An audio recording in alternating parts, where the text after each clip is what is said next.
సుమన్ టీవీలో మీ personal and business promotions కోసం కింది నెంబర్కి కాంటాక్ట్ చేయండి. అసలు కంటే కొసరు ఎప్పుడూ సంతోషాన్ని కలిగిస్తుంది.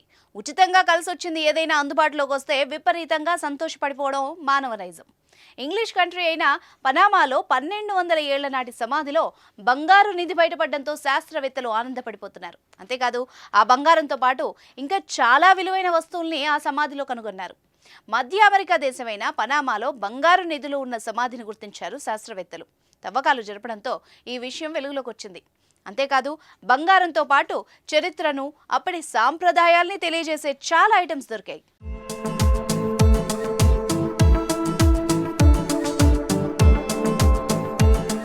పనామాకు 100 మైళ్ల దూరంలో ఉన్న ఎల్కనో ఆర్కియాలజికల్ పార్క్ లో 1200 ఏళ్ల నాటి ఈ పురాతన సమాధి బయటపడింది. సమాధిలో చాలా వరకు డెడ్ బాడీల అవశేషాలు బయటపడ్డాయి. వాటితో పాటు పెద్ద ఎత్తున బంగారు నిధి బయటపడింది.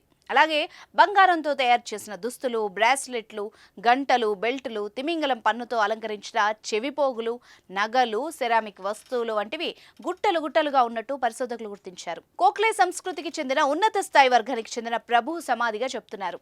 ఇక్కడే మరో 32 డెడ్ బాడీల అవశేషాలు కూడా బయటపడ్డాయి. చనిపోయింది ఉన్నత వర్గానికి చెందిన ప్రభువు కాబట్టి అప్పటి ఆచారాల ప్రకారం ఈ 32 మందిని బలిచ్చి ఉండవచ్చని శాస్త్రవేత్తలు భావిస్తున్నారు. ఎల్కనో ఆర్కియాలజికల్ పార్క్ పరిధిలో శాస్త్రవేత్తలు ఈ బంగారు కళాఖండాల సంపదను కనుగొన్నారు.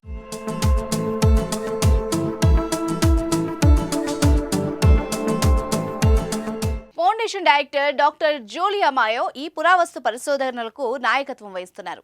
2022లో పురావస్తు ఉద్యానవనంలో తవ్వకాలను ప్రారంభించినట్టు సాంస్కృతిక మంత్రిత్వ శాఖలోని జాతీయ వారసత్వ డైరెక్టర్ లినెట్ మాంటెనెగ్రో వెల్లడించారు.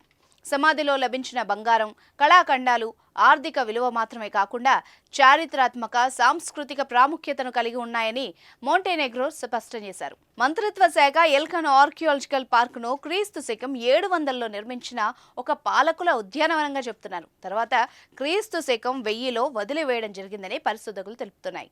పనామా నగరానికి నైరుతి దిశలో సుమారు 100 మైళ్ల దూరంలో ఉన్న కోక్లే ప్రావిన్స్లో ఉన్న ఈ పార్క్ పురాతన నాగరికతలకు, వాళ్ల ఖనన ఆచారాలకు నిదర్శనంగా నిలుస్తోంది.